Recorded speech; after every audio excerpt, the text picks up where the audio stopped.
Hey guys, good afternoon. Um, Want to pick up today some more kingdom principles, kingdom nature, what that means, and our response to it, and what should be evident in our lives. Again, not that we always do this perfectly, but should be what we're striving for. Because again, we represent a different kingdom, not the kingdom of this world, but the kingdom of heaven. So I want to pick up in Matthew chapter 16, starting in verse 21. I'm taking this out of the Passion Translation again. It's one of those times where it really hits the nail on the head. So here we go. It says, "From then on, Jesus began to clearly reveal to his disciples that he was destined to go to Jerusalem and suffer injustice from the elders, leading priests, and religious scholars. He also explained that he would be killed and 3 days later be raised to life again." Again, God doesn't want us to be ignorant of what's going on. He always lets us know. He always prepares us. Sometimes it seems like we're blindsided, but if we'll take a step back and really look and listen and pay attention, there's evidence there. Anyway, verse 22, Peter took him aside to correct him privately. He reprimanded Jesus over and over, saying to him, God forbid, Master, spare yourself. You must never let this happen to you." Jesus turned to Peter and said, "Get out of my way, you Satan. You are an offense to me because your thoughts are only filled with man's viewpoints and not with the ways of God." Again, now we're talking the difference between kingdom principles and world principles, all right? Kingdom principles and political principles. All right. So this is something that we have to be very mindful of in our day-to-day. We are not of this world as a believer. We cannot be caught up in the nonsense of this world. All right. Verse 24. Then Jesus said to his disciples, "If you truly want to follow me, you should at once completely reject and disown your own life. And you must be willing to share my cross and experience it as your own, as you continually surrender to my ways. For if you choose self-sacrifice and lose your lives for my glory, you will continually discover true life. But if you choose to keep your lives for yourselves, you will forfeit what you try to keep.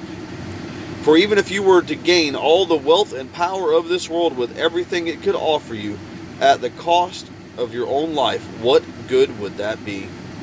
And what could be more valuable to you than your own soul? It has been decreed that I, the Son of Man, will one day return with my messengers and in the splendor and majesty of my Father. And then I will reward each person according to what they have done. But I promise you, there are some standing here now who won't experience death until they have witnessed the coming of the Son of Man and the presence and the power of the kingdom realm of God." I personally believe that was John. He got the revelation and the view that, hence the book of Revelation. Out of the disciples, apostles, John was not martyred. He was not killed. They tried, but he was not. He lived to a pretty good old age. He was in exile, but still lived a pretty good long life. But again, Jesus hits it. He says, this is kingdom-mindedness. We are not our own. We were purchased with a price. For us to continue as believers to live for our own purposes and to seek our own glory is contrary. And it would make me question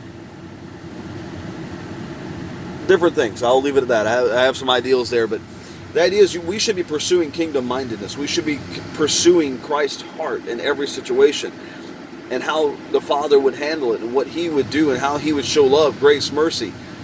Doesn't mean that we accept everything that comes our way. It doesn't mean that we tolerate everything that comes our way, but it does mean that we love. It does mean that we respond with greater good in mind based on godly kingdom principles. So I encourage you, get in your word, start studying what it says, and start living life. He says, look, if you lay it down, you're going to have true life. If you choose to hang on to what you have in this world, you're not going to experience true life. Jesus came to bring life and more abundant life. But you have to accept his version of it. You can't make it your own version. If you want to experience the fullness of it, submit to his will. Submit to his life that he offers. It'll change you. It'll transform you. It'll give you peace when there's no peace. It'll make a way when there's no way. But that's God. That's kingdom. I'd rather be in that than anywhere else. God bless you guys. Have a good one. Bye.